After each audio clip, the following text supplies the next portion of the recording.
Dunia hanya sebagai tempat persinggahan maupun penginapan untuk menunggu hari akhirat.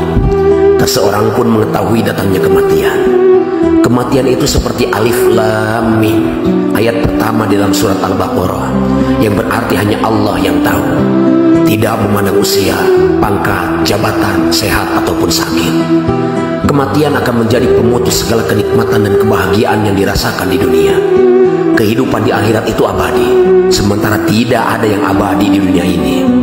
Manfaatkanlah 5 hal sebelum datang 5 hal. Masa mudamu sebelum masa tuamu, masa sehatmu sebelum masa sakitmu, masa kecukupanmu sebelum masa miskinmu, masa luangmu sebelum masa sibukmu, dan masa hidupmu sebelum masa kematianmu.